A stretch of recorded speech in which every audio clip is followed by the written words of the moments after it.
हाय, श्री स्वामी समर्थ सर्वांना. आज ना बटाट्याची चटणी बनवते किंवा चुरमायला म्हणू शकतो आपण, बटाट्याचा ठेचून. तर यासाठी मी एक मिडियम साईजचा बटाटा घेतला आहे. आता इथं मी दोघांसाठी बनवते त्याच्यामुळं मिडियम साईजचा एक बटाटा घेतला आहे.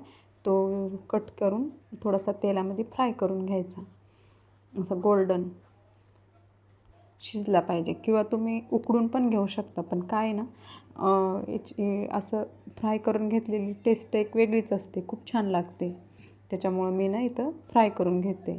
नाहीतर तुम्ही तुमच्या आवडीनुसार हे उकडून पण घेऊ शकता. तर इथं मी त्याच काढून घेतलं त्याच तेलामध्ये इथं मी जिरं, मोहरी, कढीपत्ता, लसूण, कांदा, टोमॅटो सगळं घालायचं आणि 5 मिनटं परतायचं, याला शिजून घ्यायचं. कांदा थोडासा लालसर. ॲक्च्युली काय नाही, ही रेसिपी खरी रेसिपी म्हणलं नाही तर गावाकडं चुलीमध्ये बटाटा हे करायचा, भाजायचा आणि भाजलेल्या बटाट्याची चटणी करायची. मग तुम्ही बघा ही टेस्ट खाऊन ही अशी करून बघा, किंवा गावाकडं आपलं चुलीमध्ये भाजलेल्या बटाट्या त्याची टेस्ट बघा कुठली चांगली लागते. एकच नंबर लागते चुलीमध्ये भाजलेल्या बटाट्याची चटणी. पण आपल्याला इकडं जमत नाही ना गॅसवर भाजायला, त्याच्यामुळं मग आपण असंच करायचं. तर असं पण छान लागते, पण तशी ना एकदम भन्नाट खूप छान लागतात भाजलेला बटाटा. आम्ही तर आमच्या लहानपणी ना भाजलेला बटाटा, चुलीत भाजलेला बटाटा असंच खायचो भाजून. बाजारावरून आणलेले बटाटे आम्ही असे कधीतरी भाजून असेच खायचो. भाजीला आमच्या आईला भाजीला पुरतच नव्हते, खूप आवडायचे. लय छान लागतं भाजलेले बटाटा, तुम्ही बघा करून.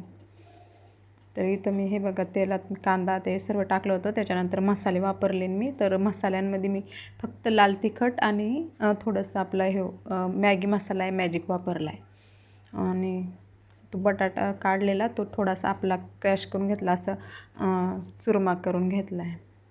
आपला त्या मॅशरच्या साहाय्याने थोडासा मॅश करून घेतला आहे असा ठेचून, आणि तो याच्यात टाकून चांगलं मिक्स करायचं. आणि वरून खूप याच्यामध्ये तुम्ही चटणी म्हणल्यावर आमचूर हे काय त्याला चाट मसाला किंवा आमचूर पावडर जरी टाकलं तर चालतं.